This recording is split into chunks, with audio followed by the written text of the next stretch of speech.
Hey there. Thanks for tuning in. You ready for another episode of my Bigfoot sighting? Alright then, let's do this. Seen a bunch of run-down no-horse towns where the church is the backbone, loves in the plow, and the five-string melodies grooving, with the farmland rows where the roots run deep, beyond the noise of the busy streets, where the songs of the South are soothing. When I hear the front porch picking down, home rhythm ringing out, I don't run from banjo music. Yeah.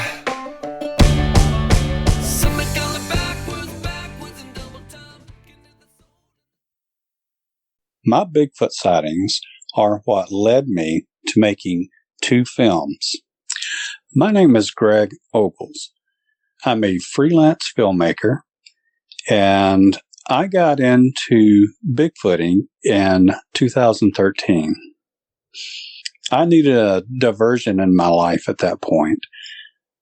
I was getting tired of the same old run-of-the-mill hunting and fishing, and I just needed something more in my life.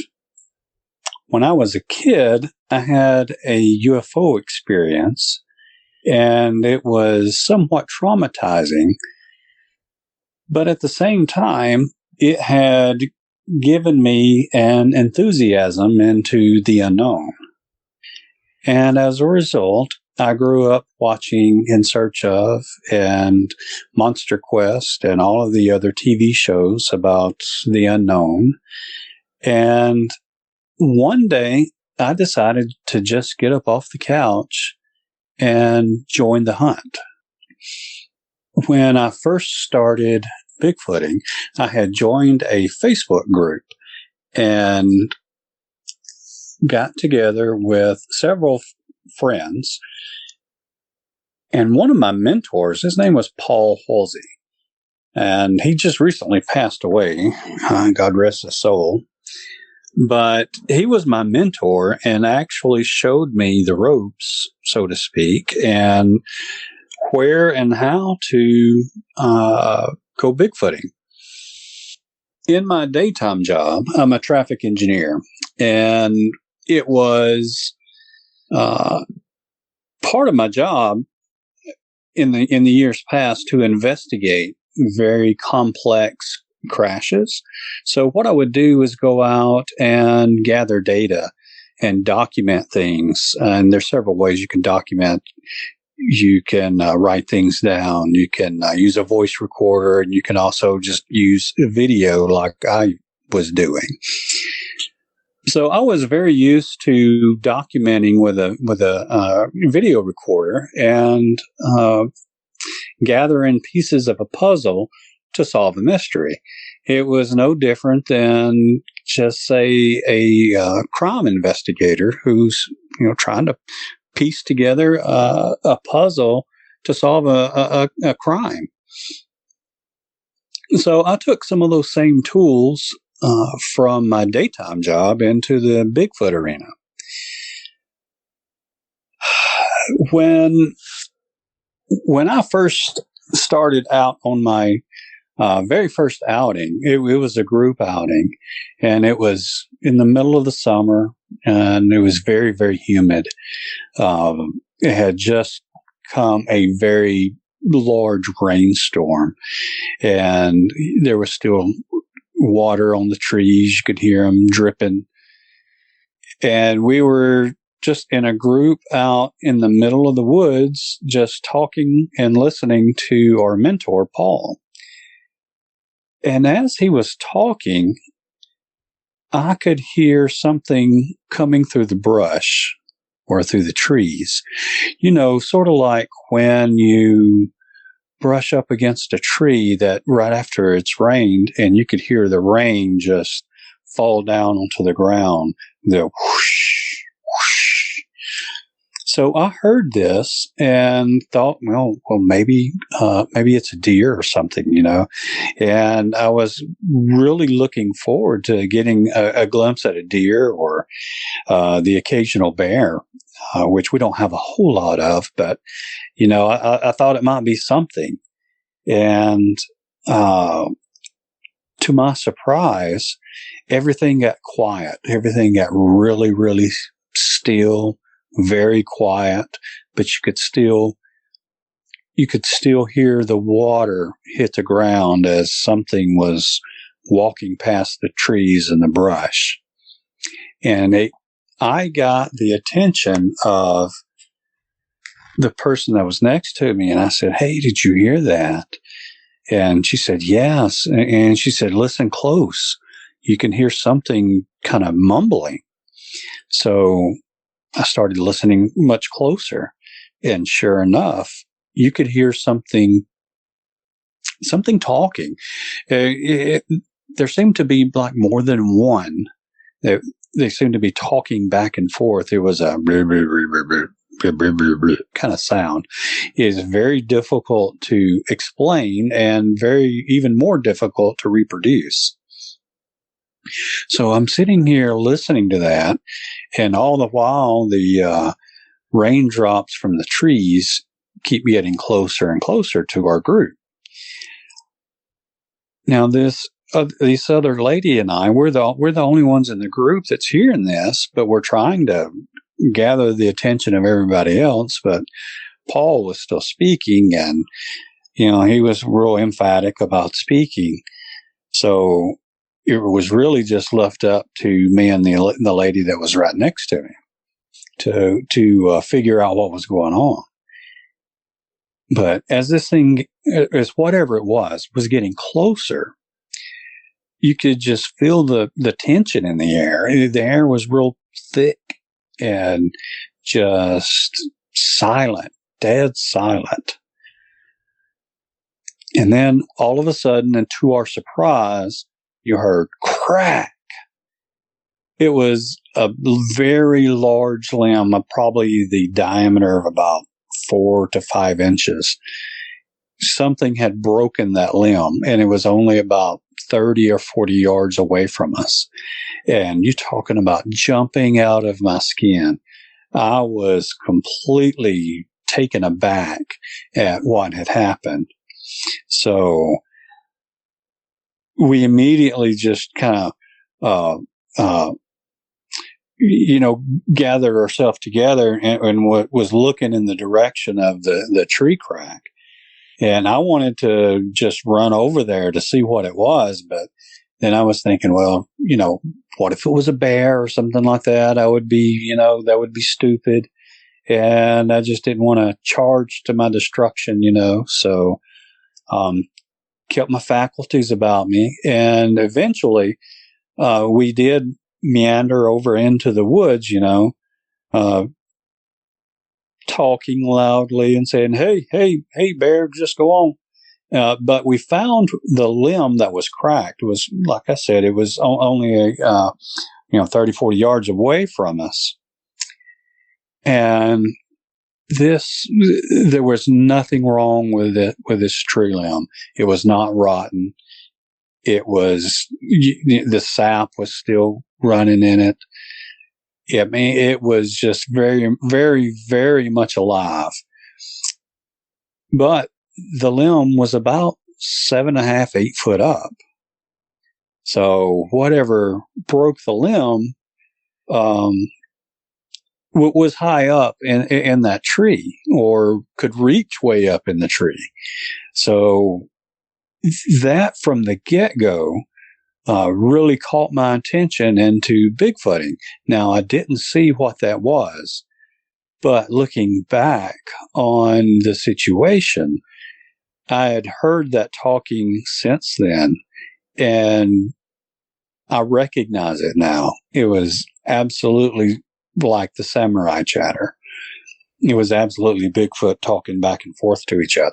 So what happened in that particular situation was that we were in a particular area that they didn't want us in, and they were trying to intimidate us to, make us move on out of that area.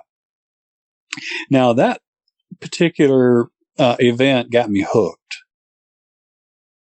the next event that I went out, I had gathered a team together of my own. I was sitting here thinking, wow, there's, if it's this easy to be around the Bigfoot, I mean, it's going to be very easy to solve this mystery. I mean, it's just a wood ape, right? How smart can these things be? They're going to get caught. So I was used to documenting things, and I was used to presenting evidence, and I was used to gathering evidence to solve a mystery. So I just brought all of those tools into the Bigfooting world. So I called UAB, the University of Alabama in Birmingham. I called their theater department, and I said, hey, do you have anybody who would be interested in making documentaries? And they're paranormal in nature, and,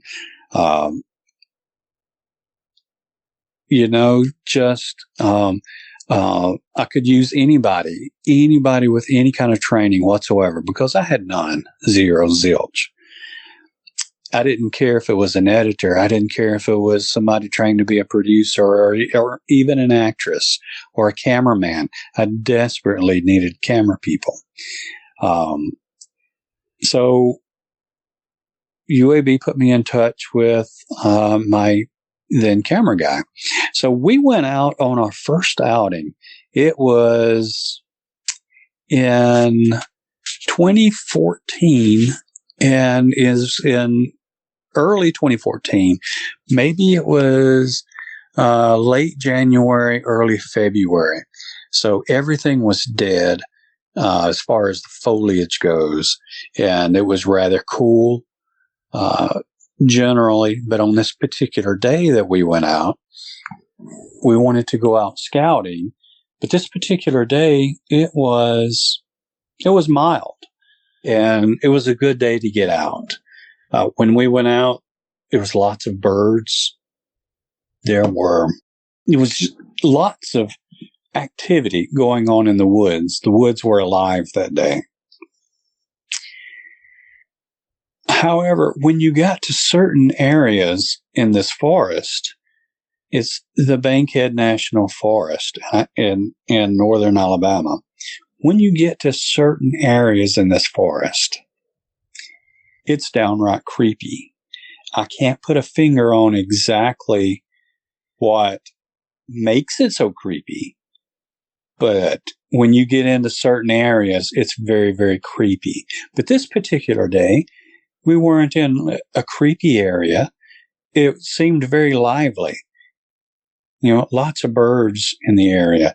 So we're walking around and just scouting out to see if we could find any kind of signs of Bigfoot. The kind of anecdotal signs that we were taught by Paul.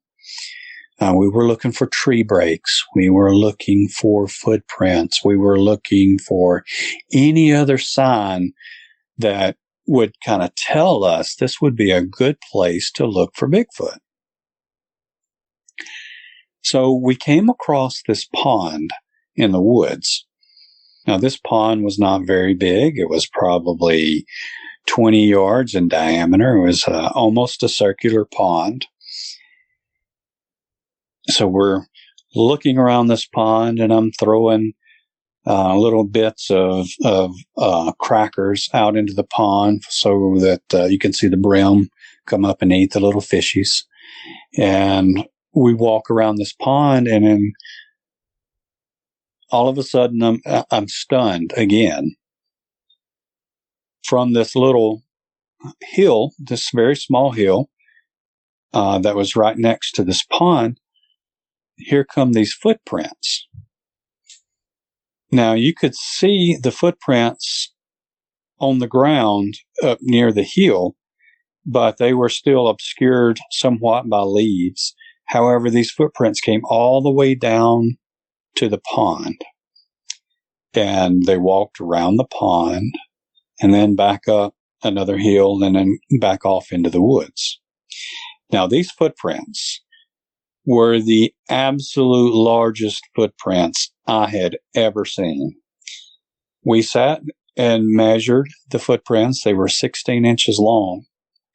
They were 7 inches at the front of the foot wide, and at the heel of the foot, they were about 6 inches wide. So whatever made these footprints had to be absolutely enormous, and not to mention the depth that the footprints were making.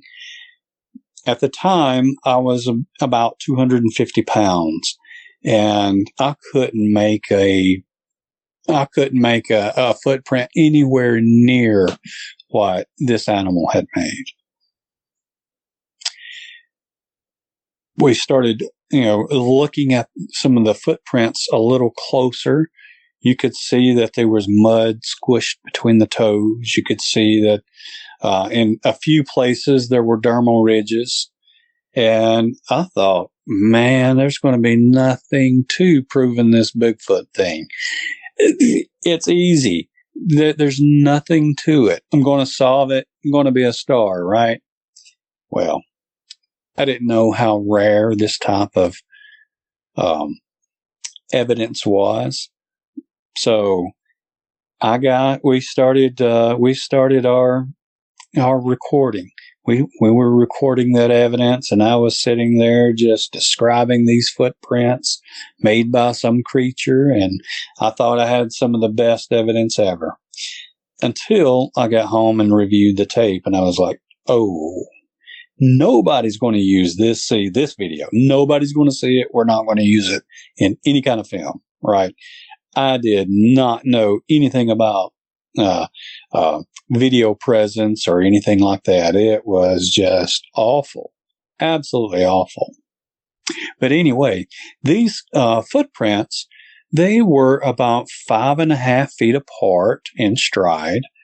And the gait was very unusual from what I had seen. Usually when a human steps, their steps are almost not side by side, but they're not straight in front of each other. They're kind of a little waggle to them, as you walk.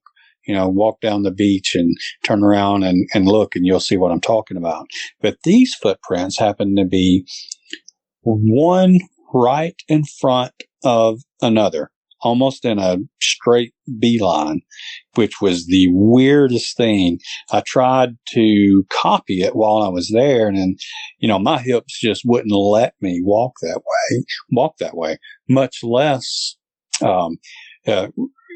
keep that stride. And, I was on cloud 9 that day, though. I thought, wow, first day out, we're not even an hour into the woods, and we found footprints. So we did what we thought we documented. We thought we documented well. However, man, we were so green. I don't even want to say how green we actually were, because there was so much more I could have done. However, later that same day, about a quarter mile away, we were in a field, and there was this game trail that came into this field. And I noticed something that was really strange at about 10 yards into the game trail. I noticed this structure. It really looked like a bird's nest, a giant bird's nest on its side, right? So this structure was so large, I could fit into it, right? And it was right on side of the game trail. And we looked at it from the opposite side, and whenever I got inside, you couldn't see me at all from the game trail. So we were sitting here thinking, oh my gosh, this is a hunting blind. Now, we don't know what made it, but it sure was looking a bit conspicuous at this time. And when we walked out from the game trail into the field, we noticed, again, footprints. when we measure them, they measured to the exact same dimensions that we had earlier that day. 16 inches long, 7 inches wide at the top, 6 inches wide at the bottom. But instead of being 5.5 feet apart, they were about 8.5 to 9 feet apart. So we're sitting here thinking, wow, this thing must have been chasing something or moving a little bit quicker to have such a stride. And one of the strangest things I noticed about this set of tracks was that they got about halfway to 3/4 of the way across the field and stopped. They just abruptly stopped. Now, the density of the soil did not change. As a matter of fact, the density of the soil may have actually changed just a little bit on the squishier side. So it didn't get harder at all. If anything, it got a tad bit squishier because as the footprints were going across the field, they were steadily getting a little bit deeper each time.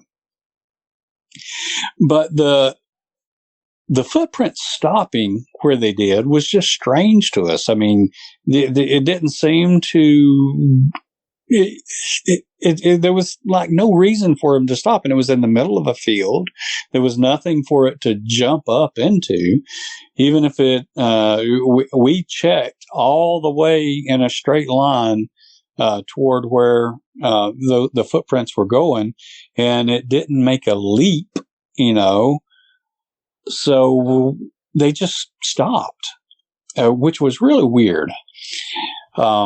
We again documented some of that, and we moved on. And again, my confidence is growing that I'm going to solve this mystery lickety split in 6 months. I would have it solved, right? Well, anyway.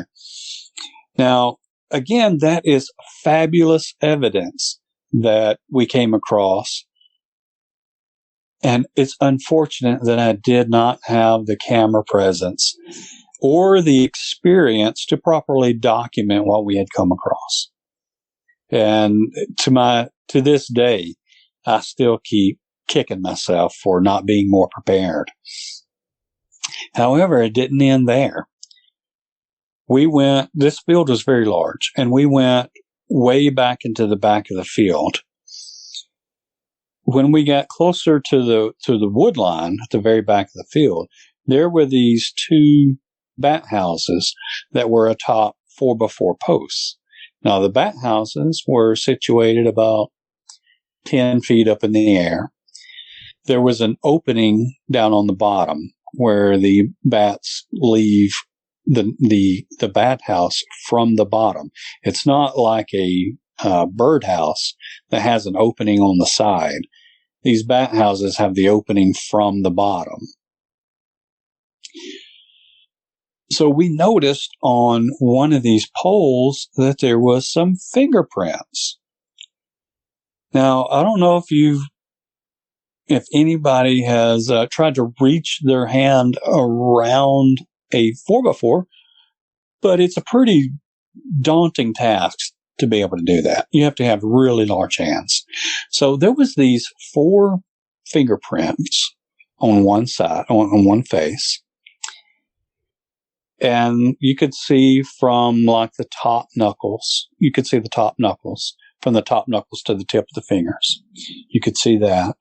And it looked like it was bat guano or blood or something that made the residue for the fingerprints. However, what made these prints so unusual was that the thumbprint was on the same face of the pole. So something had reached its hand all the way around a 4x4 post, presumably to steady itself as it reached up into the bat houses to get the bats. We surmised that they were eating the bats there. So we thought, gosh, what great evidence, right?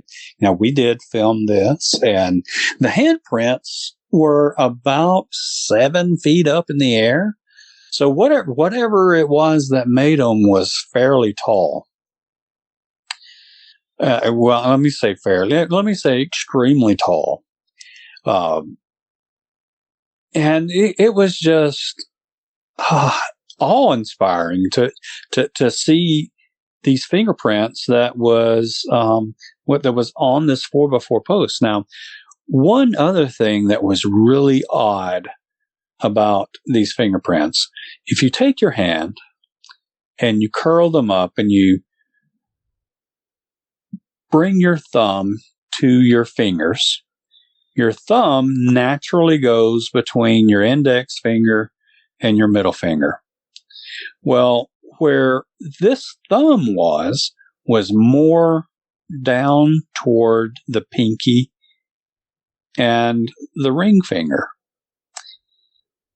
It looked like it was more it looked like it was more naturally in a different place than what our thumbs would be.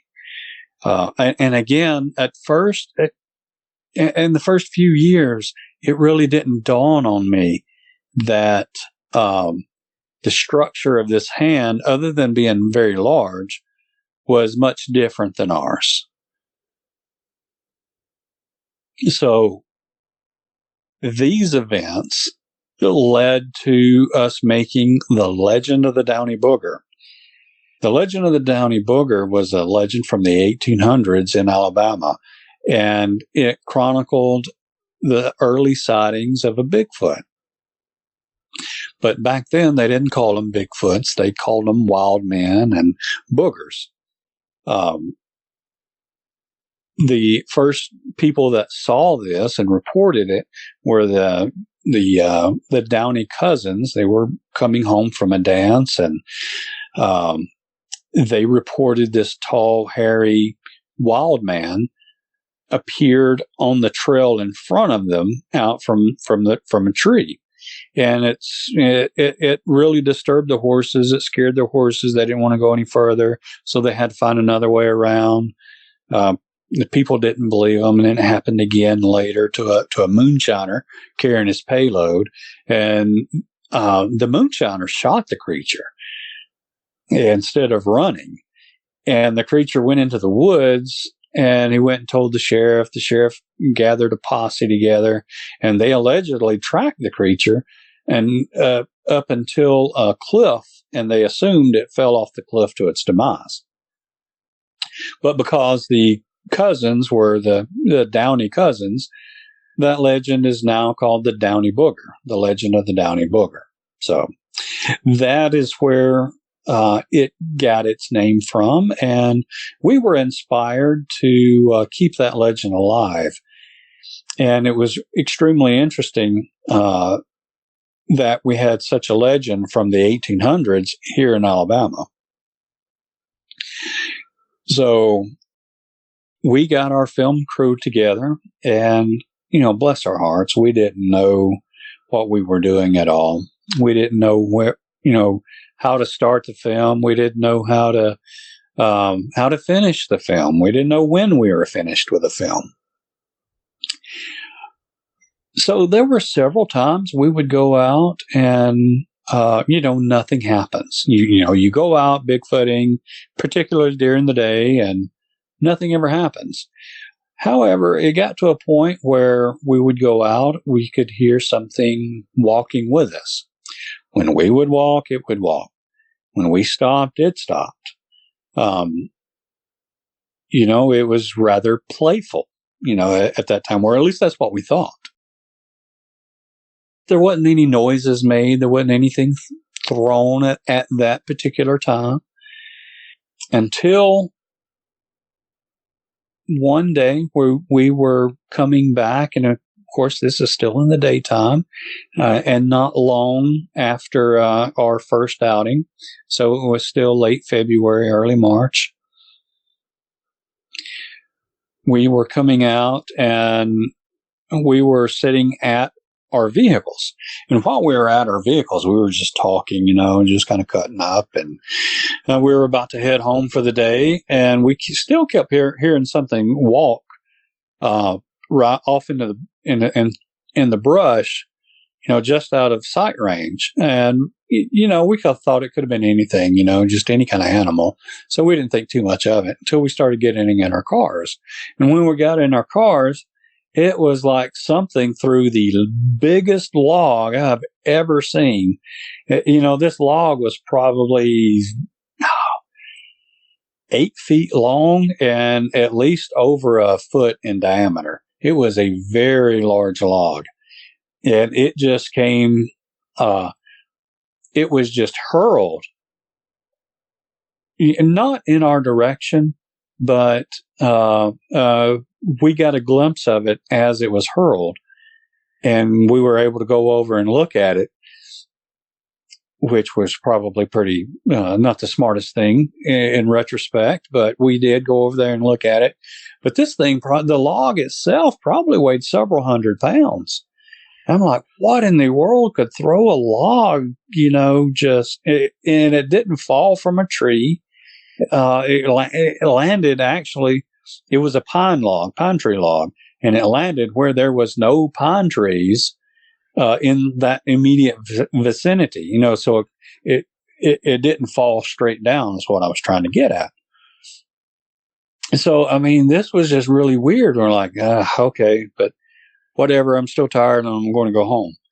And we finally noticed that there was a pattern there for a while that whenever we started to leave, that is when action would start, and we figured that they just didn't want us to leave. They have a sense of humor and they're curious. We were just, out there oblivious to what all was going on and just trying to make a film and just oblivious to the danger we could have been in, I guess. So, fast forward to us expanding our search for Bigfoot. While we were in Bankhead, we got some of the anecdotal evidence, but we still didn't get anything on film. And I was wanting to solve this mystery, right? I was wanting to get something on film. So we go over to Georgia. And we're in a place that's near Carrollton, Georgia. While we're out in the woods, we meet up with this large group of people who are having a camp out. And it's kind of like a gathering of Bigfoot friends. So, we were welcomed into this camp group, and we made lots of friends, and we were able to secure some interviews for our film, and I thought that was fantastic. Particularly one of the interviews that we got. It's absolutely fascinating. It's this guy who had a Bigfoot encounter when he was a kid, and he was picking blackberries and accidentally reached in and touched Bigfoot fur. And he actually saw the Bigfoot, and it really traumatized him as a kid. And even to this day, he's not able to face going out into the woods alone. So I would say it had a traumatic effect on him. But it was a fabulous interview, and I was really honored to meet his acquaintance and for him to allow me to get such a story on film. We also made other friends who gave us some pointers on areas to go to have Bigfoot experiences. Now, while we were there, we started hearing some stories about things that I thought, frankly, was just preposterous. At the time, I thought, well, Bigfoot's still just some hairy ape, right? And, nothing mysterious at all, just good at hiding. However, when I was over in Georgia, I started seeing some things that didn't fit the bill for normality. At first, I thought it was just me. And I was kind of quiet about it. I was like, okay, what am I seeing here? What I was seeing was these balls of light floating through the woods. And they would settle in about 25, 30 yards away from us and just sit there. Now, these were not lightning bugs. They weren't anything that I had ever seen before. And quite frankly, I had a very difficult time coming to terms with it. Because what I was seeing was just a ball of light. However, when I would try to approach the balls of light, they would do one of two things. They would either move back, keep the relative distance between us the same, or they would fade away. I was, again, perplexed. I'm like, how does a ball of light know that I'm moving toward it, right? So these things were moving with intelligence. They were either intelligently controlled or intelligent themselves.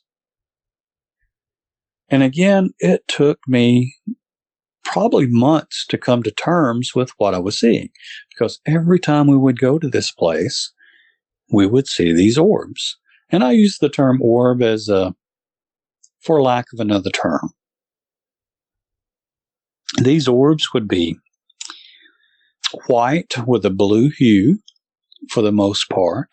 There were some that were green and some that were amber. So we did see different colored orbs. Now, my camera guy, he was not able to see orbs at the same time when I was. They would be right in front of us. I mean, bright as a flashlight, and he still couldn't see them. I don't know if it's that he didn't want to see them or he didn't want to admit that he could see them. I don't know what the deal was, but he reported to me that he couldn't see them. But I thought this was fascinating because I was seeing something that was not supposed to exist. And once I come to terms with it, I just accepted it. And quite frankly, I grew to enjoy watching orbs. I mean, they were fun. They were stellar. However, that was not the only thing that we encountered that was weird. One day, as we were orb watching, an Indian on a horse materialized in front of me and one of my other camera people. Her name is Janice. And it was a full-bodied apparition. Now, this was at night, and it was very, very foggy. So we're sitting here watching this, and it fully formed in front of us. This Indian was wearing buckskin pants, no shirt, and something in its hair, sort of, maybe it was a feather, but that's what it resembled. But the horse rode all the way across the field, got to the tree line, and disappeared. Now, there was a full moon that night, so you didn't need a flashlight or anything to be able to see. You could see very well at night. So I looked over at Janice and I said, "Did you see?" And she finished the sentence for me. She said, "What? An Indian on a horse?" Yeah. So that was my first experience with a ghost. And quite frankly, I didn't believe in ghosts until I saw one. So that was, again, you chalk that up over into the strange category. Some of the other strange that we started to experience.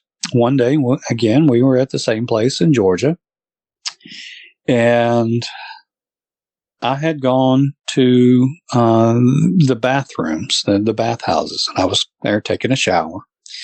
However, Janice was back at camp, and she was getting things out of her truck, getting her campsite ready. And she heard, "Hey, Janice," in my voice. But she said it came from up under the truck, up under her truck. And at first, she just kind of laughed it off like I was playing a prank on her, And then she said as she was standing right beside her truck, something grabbed her ankle from up under the truck, and it kind of spooked her a little bit. And she got a little bit perturbed and was cussing at me a little bit, And when I'm coming back, she was a little perturbed at me. She says, why was I trying to prank her like that? And I'm like, Janice, I don't know what you're talking about. I said, I was at the bathhouse. And she was like, uh-huh. I was, when we went on back and forth about this for quite some time, I was like, Janice, look, I got a towel. It's wet. I was at the bathhouse. So finally I did convince her that it wasn't me. However, I really didn't know whether or not to believe her, right? So later on during that night, I got up to go to the bathroom again. And as soon as I unzipped my tent, now this was probably about 2:00 in the morning. So as soon as I unzipped my tent, guess what I heard? I heard, "Hey, Janice," in my voice. And I was like, oh, I just made like an exclamation sound. And my buddy Brent, who was the other camera guy, he was just happened to be up, and he said, "I heard that." And I was like, she was right. And he said, "That wasn't you." And I was like, "No, that was not me." So we were like, oh my God, so that was something that was extremely weird for both of us, hearing these disembodied voices or mimics or whatever it was. I still to this day don't know what it was. And that was not the last time that it happened. I mean, that phenomenon has been happening for quite some time. So still don't know what it is, but it's very strange. Now, we were getting very close to ending the film, and I was getting very tired of, in this first film. And the year is now probably 2017, late 2016, early 2017. And we decided to go back out for one more night investigation. And we had been using night vision to try to capture some sort of image of Bigfoot. And we had used various forms of night vision. We had used trail cams. We had used handy cams and anything else that could virtually see in the dark. We had no luck at all. And I was getting frustrated. And I was like, there's all this evidence all around us, and we can't get anything on film. I want something on film. I don't want to be one of these other filmmakers who just presents bump in the night evidence and people going, "Oh, what was that?" And then they never show anything. So I proposed to our group, said, "Hey, let's go rent a really high-end camera that has a real high ISO. And these cameras can virtually see in the dark." It was a camera that had, I think it was 460,000 ISO, very high ISO. So on another night, we went again back to Georgia, where we had been seeing all these orbs. And right on cue, one of these orbs comes out, and it was a blue, white, or it's a white orb with a blue hue. And really, as soon as we had gotten out into the woods and kind of settled in, it appeared. And we're like, hey, there it is. And it probably maneuvered within 40, 50 yards from us and just was kind of sitting there. It was kind of far away for an orb. So that was a little bit odd. So all night we had activity. And one of the things that was so frustrating about that night was I was using a thermal camera, and almost all of my thermal footage, it was corrupted. I had what I thought was fantastic footage of something kind of slinking down the hill, coming toward our position, and it got to a log and pushed up on the log, and then it just disappeared from thermal, just vanished right before our eyes. And we're like, and I was recording at the time. I'm like, yes, I've got something, right? Yes, I've got something. But little did I know, in post-production, that particular segment was corrupted, and I got nothing. But that was not the first time that happened to us. All along, we had been having issues with battery drainage on cameras and file corruption and just all sorts of equipment malfunctioning at the opportune times, right? So even though I was used to these kind of problems, it was still really frustrating to know that it happened right then, right? Well, anyway, at the time I was like, yes, we got thermal footage, and now we're going to get this orb footage. So we're filming these orbs, and there's other things going on around us. That's these anomalous sounds. However, there's a storm approaching us, and the winds really picked up, and it became very difficult to distinguish one sound from another because the wind was just really chaotic. And with the storm coming in, I just made the decision, hey, let's knock off early and go home. We've got video footage of an orb, and I thought we had video footage, thermal footage of something that was kind of slinking down the hill. Well, again, during post-production, we're putting the film together. A few weeks later goes by, and I get a call from Brent. He's also my editor. Brent calls me up and he says, hey, we got something. I'm like, yeah, we got orbs and got the thing on thermal. He says, no, he explained to me about the thing on thermal. And I was extremely disappointed. I'm like, well, what's the good news? He said, I can't explain it to you. I'm going to have to show it to you. So we got together and we started looking over the evidence. And there was one particular time. Now, let me explain a little bit. The camera that we were using was passive. It did not emit any kind of light whatsoever. So it did not emit IR, nor white light or anything else. We were just trying to mimic old school cameras as much as possible in a modern way. So as soon as we turned the cameras on, we'd hit the record buttons. And, the cameras would start recording almost instantaneously as they were turned on. So there was one particular time we were getting footage of this orb, and we catch something crawling between us and this orb. Now, let me explain this crawler to you. If anybody has ever seen a drawing or a rendering of a supposed Bigfoot crawling, despite doing the spider crawl,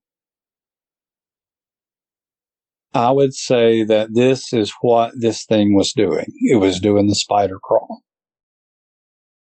In the footage, you can see where the head is. You can see the shoulders. The shoulders are bright white. The coloring of this is in shades of red and purple. But it's not in color, so to speak, because it's at night and the camera is only gathering what light it can. Now, and I'm very surprised it caught this at all.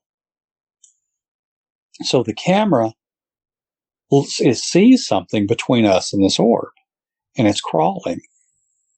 And you can see its arms, and you can see legs. And it's absolutely enormous. I would venture to say that it's probably 3.5 to 4 feet across, like from shoulder to shoulder. And of course, it's very difficult to get a height estimate because it was crawling, but it was at least 3.5 to 4 feet across. And it was like it got caught on camera and it didn't know what to do.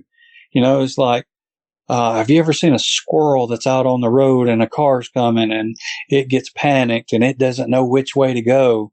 And, it's going back and forth, back and forth. Well, that's what this thing is doing. It's like it's panicked. It's going back and forth, back and forth. And the camera is trying to focus in on it. Well, to our surprise, the orb in the background starts to go berserk. It gets brighter and dimmer, and just absolutely just shows out. And the camera gives up focus on the crawler and focuses in on the orb because it's in autofocus. And eventually the crawler does make its way off screen, and we don't see it again. But this was a moment of elation for us because we actually caught something on camera. It was not so clear of an image that you can say, oh, yep, that's the Bigfoot. However, these images that we're looking at is as good as any FLIR image. So, but what makes this so unique was that not only did we have images of an orb on film, we got this thing crawling all in the same frame. I was absolutely elated. And we got that film together and we put it out, and it's received some very, very good responses.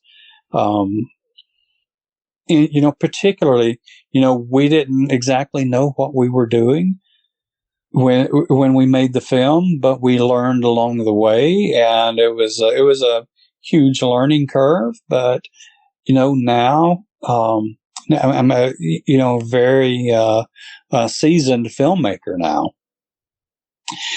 So during the editing process, we had another discussion about all the strange things that occurred while we were out investigating. And some of the stuff, frankly, was just out there. The disembodied voices, missing time, and the camera malfunctions.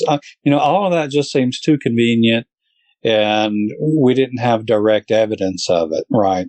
So I thought that it was more just a story, and nobody would really believe something that was so outlandish. So I chose not to talk about it or put anything in the film about that weird stuff that was happening, except for some of the camera malfunctions.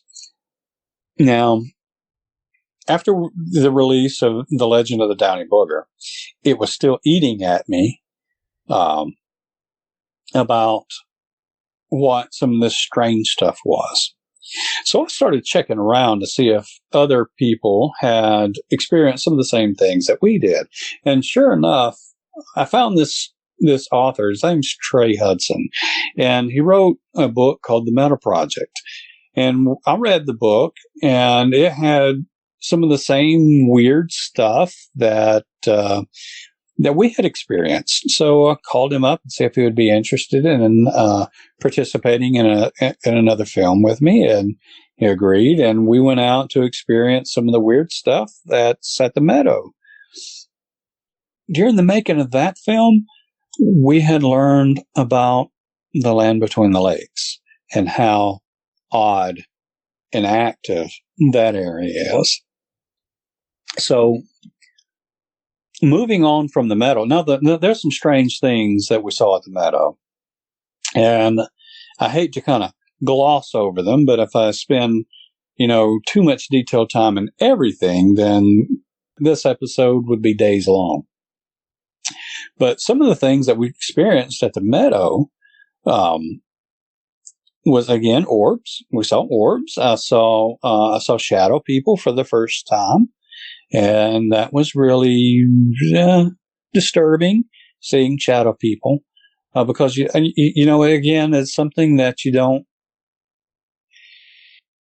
If you've never seen one and you don't know that they're supposed to exist, it's really it's another paradigm shift for you, because you're seeing something that's not supposed to exist, and that's what it was for us. As a matter of fact, Brent saw one, and it spooked him out so bad, he refuses to go back to the Meadow. He absolutely, positively will not go back there. And we've seen some strange stuff, so that's saying a lot. However, moving to the land between the lakes, I contacted a few people who had some of the best sightings there. One of them was Martin Groves. So I got in touch with Martin Groves and Adam Davies. Davis. He's Adam Davis, for those who don't know who Adam is. I would classify him as a world explorer and adventurer. He's been on shows like Monster Quest and a host of other shows like Expedition Unknown with Josh Gates, and he went to Nepal for the search for the Yeti, and he's been to Loch Ness and on the search for Nessie, and he's been on a number of shows. And I was privileged enough to meet him at a conference, and we hit it off real well, and asked if he wanted to be in the film with me when going to the Land Between the Lakes, and he said sure. So we're there at the Land Between the Lakes, and he's talking to Martin. He says to Martin Groves, he says, Martin, can you put us on a place where we were sure to have some activity? And Martin knew just the place. So again, I'm making a film. I'm making a second film here. So I've got a lot of gear in my truck. And when you go out Bigfooting, if you're doing it for pleasure, is one thing. But if you're doing it for a film, it takes a long time just to set things up, because there's cameras to get ready. There's microphones to wire up, and there's a whole plethora of equipment that you have to get ready in order to make a decent film. So Martin tells us about a place that is in the middle of the Land Between the Lakes, and we're driving there, and it literally takes us about an hour to get there at night. And this is in March of 2024. So it's actually cold there. It's very cold at night. This particular week, it was probably in the 20s. So we go there, and after riding about an hour, we come to this graveyard, and we pull over and stop, and I go back to the back of my truck, and it's a Chevy Silverado, and the top of the cab is about 6 foot from the top of the cab down to the ground, and that'll be important here in just a minute. So I'm in the back of the truck, getting a camera gear ready and equipment ready. And I hear this growl. And I can't really exactly reproduce the growl. It's a kind of sound. So I thought to myself, okay, that's interesting. And I just kept on doing what I was doing, because I've already heard and seen a lot of weird stuff at this time. So as I'm getting ready, the thing growls again. And I'm like, hey, did you guys hear that? And about the time that I said that, it growled again. And apparently zapped my camera guy, Brent, poor Brent. And he goes into terror mode. He's like, oh my God, they're here. We got to get out of here. So he's like running back and forth, just panicking, being in a complete terror. He's having a terror attack. So I grab him by the back of the coat and I said, Brent, we're okay. He says, no, we're not. I'm not okay. And I'm like, this is why we're here, buddy.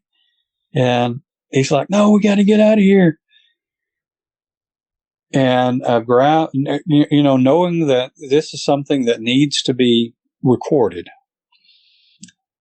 As he's panicking, this thing is still growling.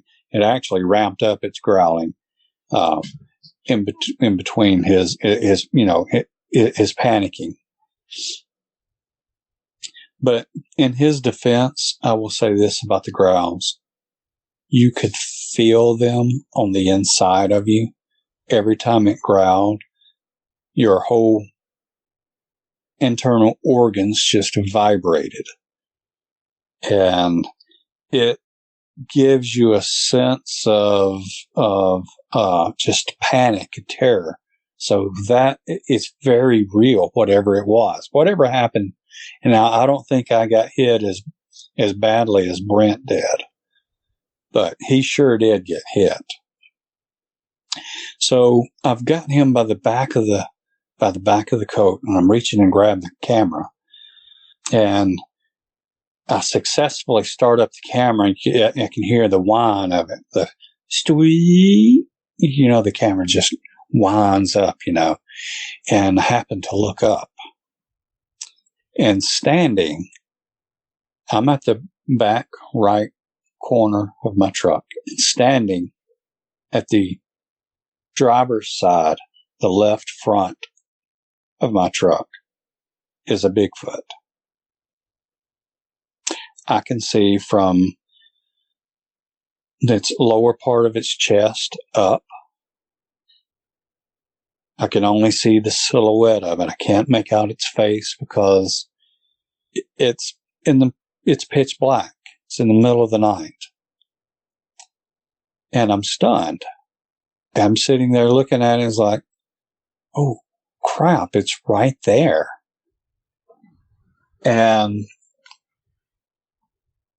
it seemed like it was forever. I'm sitting here looking at this thing. In reality, it was probably 1 to 2 seconds before I got my faculties back about me. And I successfully hit the record button. And I look down to make sure that I'm in night vision mode, and I have to click it again to make sure I'm in night vision mode. And the only way I can really tell is by the display. So I look into the display and it turns black and white. But that happened to be one of the biggest mistakes you can do at night, because if you're out at night and you're looking to a bright light, and you try to look back up, your night vision is killed. It's just gone. So I realized the mistake that I did. And then I realized that the only thing I can do is try to document looking through the display screen. And at the time, I didn't think that I got anything on video while there at the truck. However, when we went back and looked in post-production, you can actually did capture its eyes. Now, it's a short-range night vision camera meant for filming your subjects, and it was not a long-range night vision camera. Though we did have those, but I unfortunately did not pick that up. I just got the first thing I could grab. Now, Adam Davis says to me, "Hey, put the camera over here on Brent." So I trained the camera over on Brent, and he was able to pick up the other one, the other night vision camera, not the long range one, but the other one meant for filming subjects. But he can't hold the camera steady. He's still shaking in fear.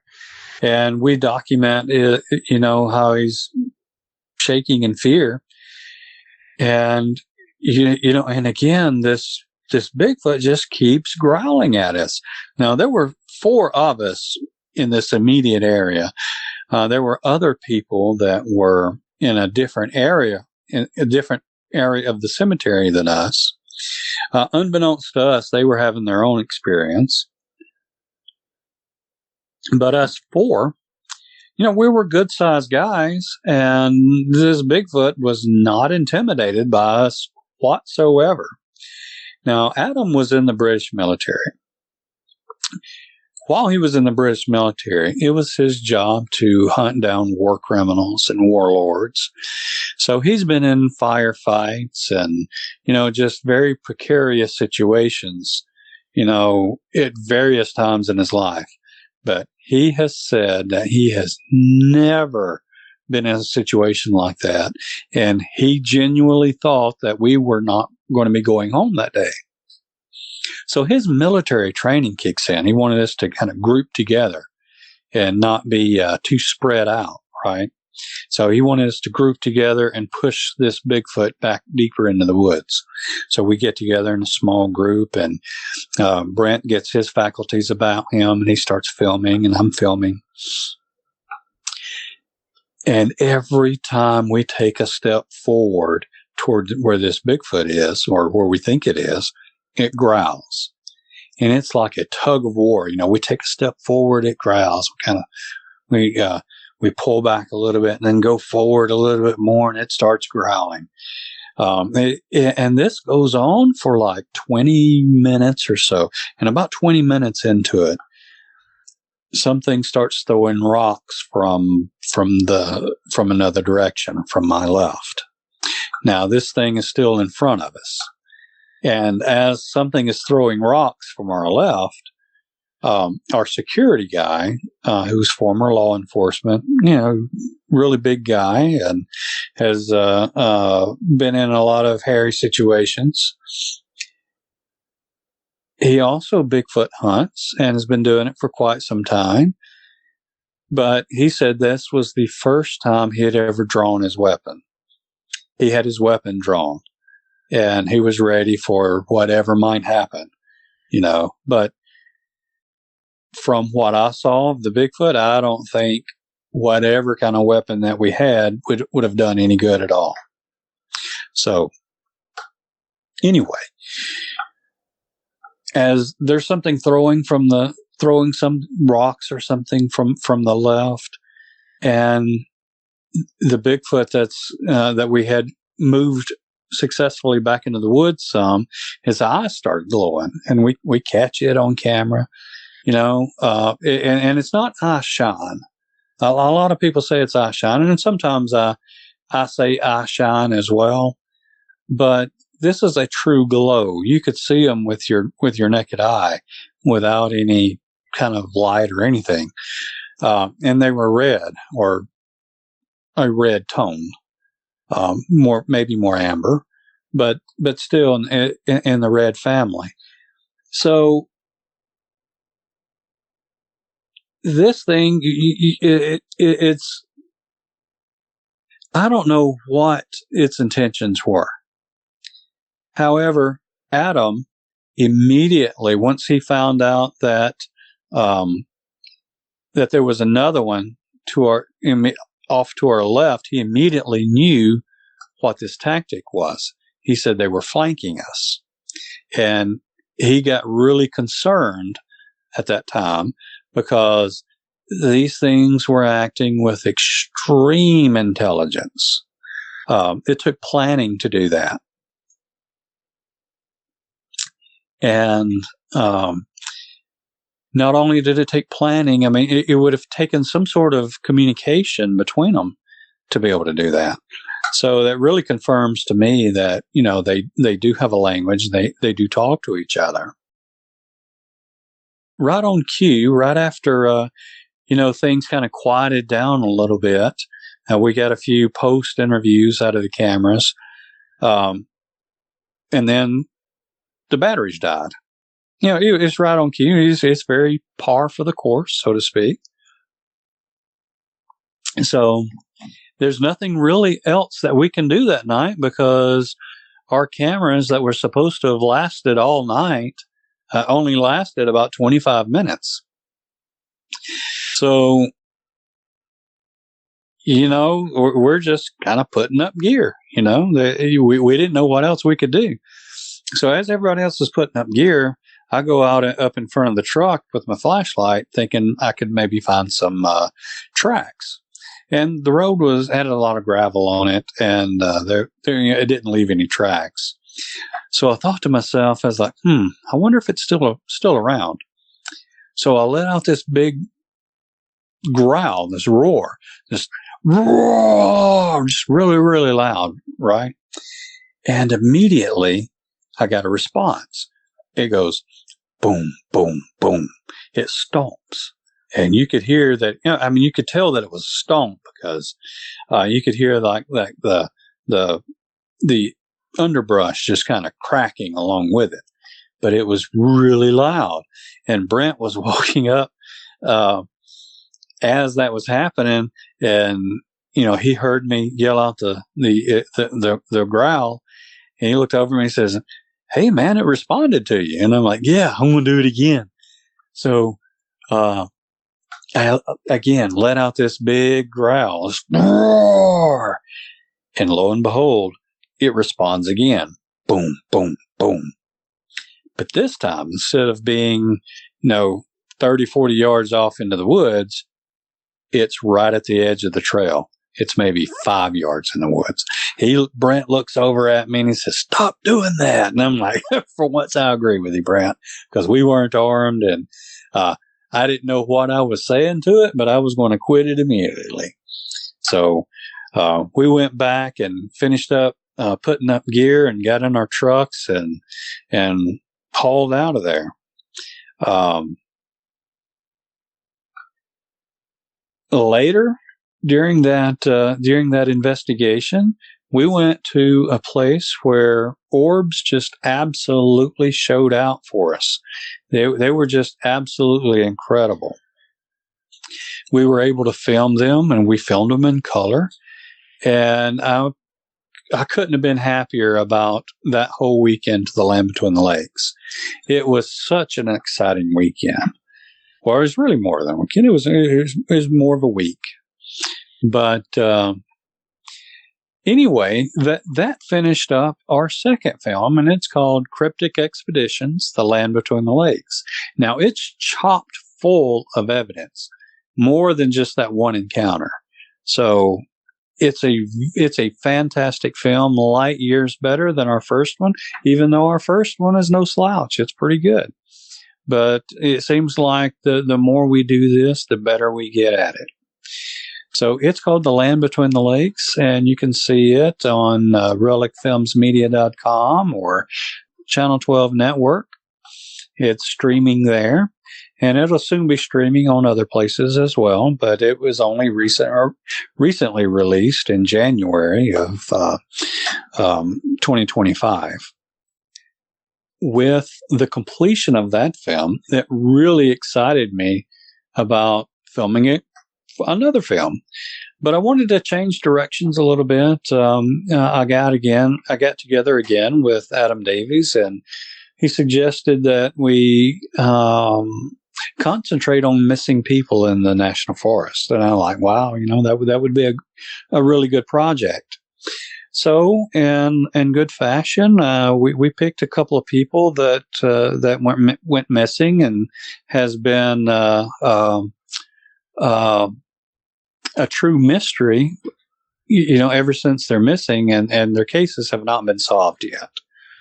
So we picked on those two cases, not taking anything away from anybody else that's gone missing, but you have limited time in a film, so you have to choose something. So we chose Mike Huron and Dennis Martin. Those two people went missing near the Cades Cove area of Tennessee, and near Townsend, Tennessee.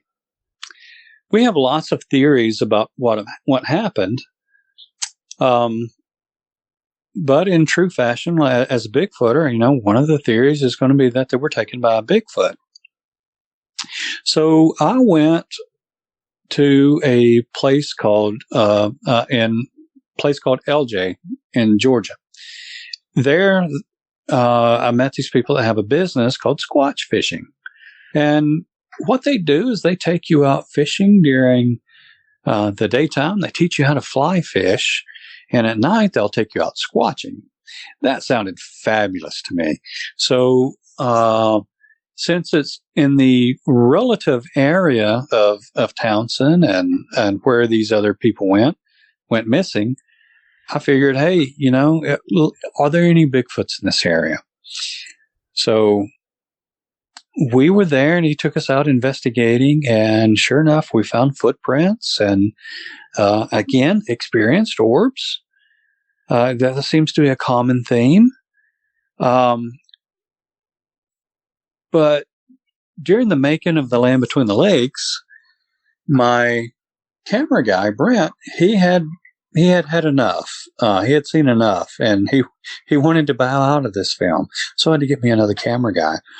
So we're in a truck and with the owner of Squatch Fishing, and my new camera guy, he's sitting in the back of the truck, and Scott is the owner, Scott Granger is the owner of the Squatch Fishing. So he and I are sitting up there talking, and we're going to a place to investigate in North Georgia. And it's not real late at night. It's probably 9:00 in October. So it's completely dark, but it's not really, really late. But we're sitting there talking. Okay. And something comes out into the road in front of us. Now, at first, I thought it was a bear.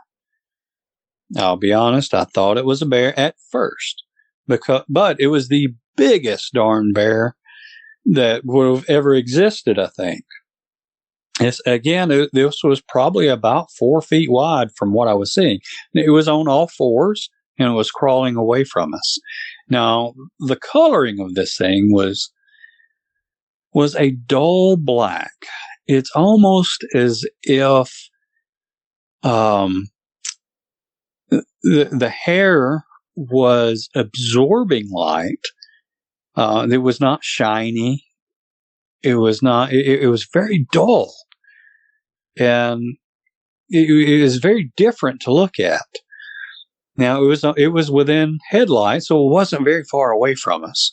It was in headlight range. It quickly crawled across the road, and I'm sitting here thinking, now why would it be on all fours? Until it dawned on me that the grade of the hill on both sides of the road was about 70 degrees. It was darn near straight up.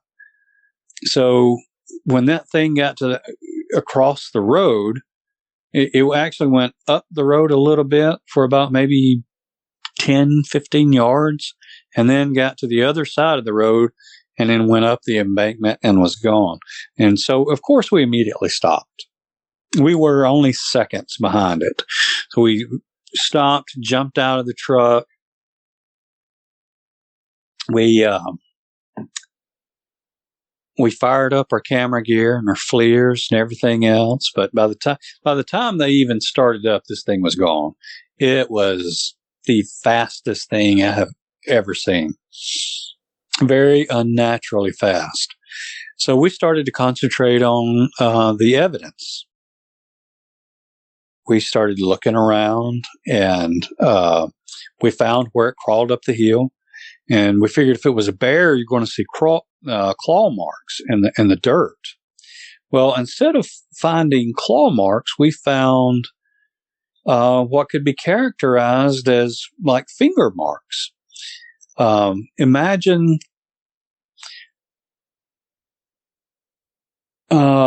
closing your hand, extending your hand out and closing your fingers at your first knuckles from your hand.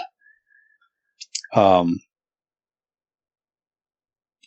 think that's actually what they crawl on. I don't think they crawl on like the palms of their hand. I think they crawl more on essentially their fingers in their palm. So when this thing went up the hill, it looked like one finger had maybe arthritis or something as it dug a little bit deeper into the embankment than these other ones. The other ones was almost flat with the embankment, so they didn't leave any kind of claw marks or anything. It's just almost like a finger mark, like the middle finger couldn't close up all the way.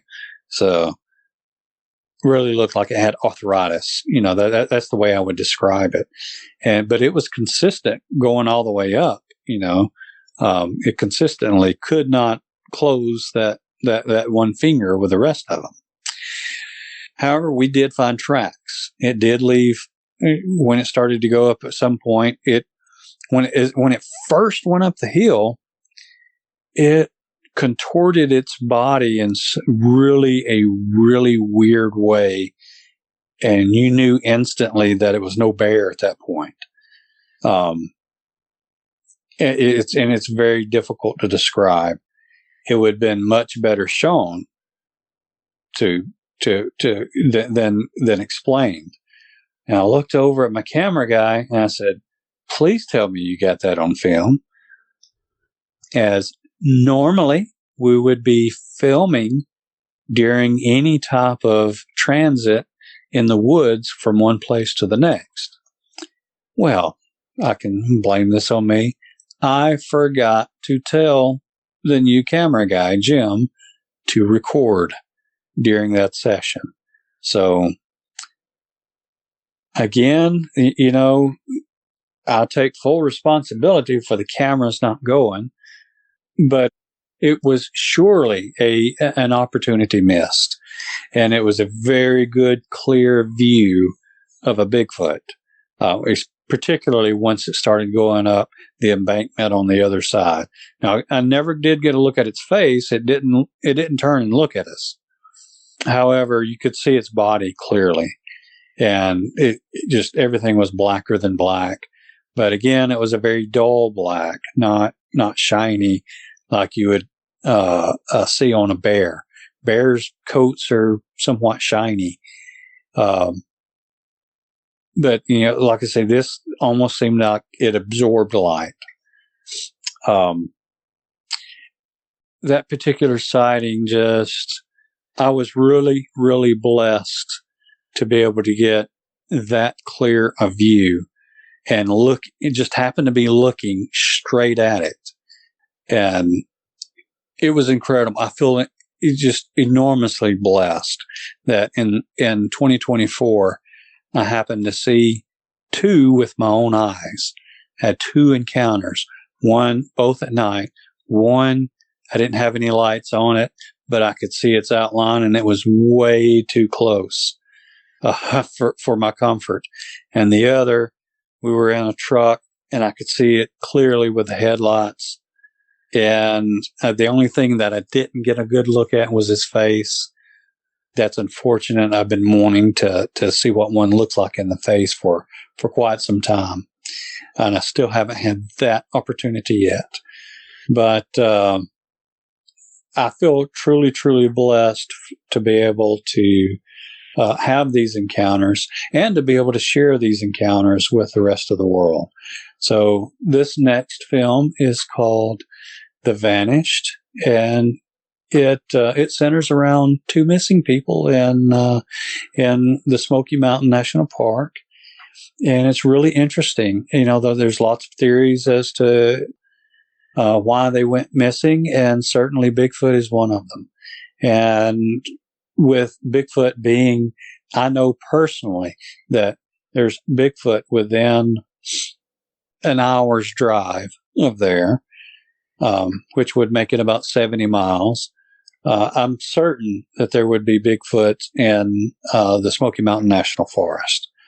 Because it's almost one continuous forest, and I'm certain that there's more than one there. So those are my encounters. I hope you've enjoyed them, and it would greatly honor me if you gave our films a try. Well, that's it for tonight's show. If you've had a Bigfoot sighting and would like to be a guest, please go to mybigfootsighting.com and let us know. Thanks for listening. Have a great night.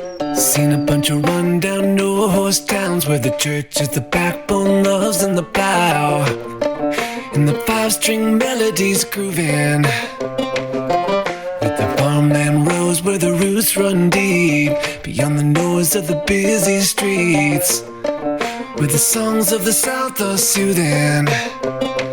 When I hear the front porch picking down, home rhythm ringing out, I don't run from banjo music. Yeah, the sound of a memory brings me back to the bluegrass playing on my dad's 8-track. His pickup man had been through it, getting through the day on Scruggs and Skags, booking hay bales to those Tennessee jams. There's no other way that I'd do it. When I hear the front porch picking down, home rhythm ringing out, I don't run from banjo music. Yeah. Somebody call it backwards and double time, getting to the soul and the drumming low Kentucky style. Those are the anthems strumming out, country boy living. When I hear the front porch picking down, home rhythm ringing out, I don't run from banjo music.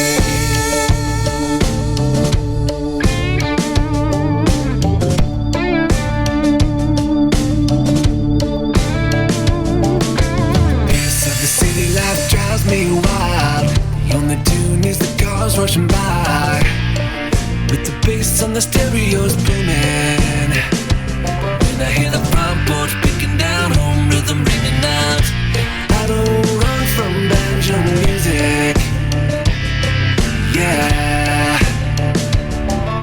Somebody call it backwards and double time, getting to the soul and the drumming low Kentucky style. Those are the anthems strumming out, country boy living. When I hear the front porch picking down, home rhythm ringing out, I don't run from banjo music.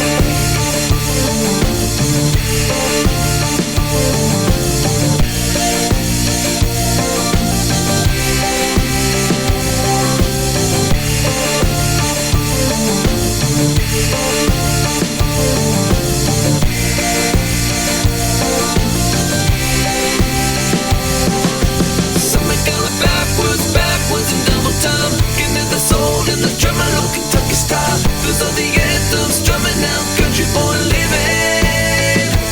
When I hear the front porch picking down, home rhythm, fried chicken, porch swing, mama's best sweet tea kind of sound.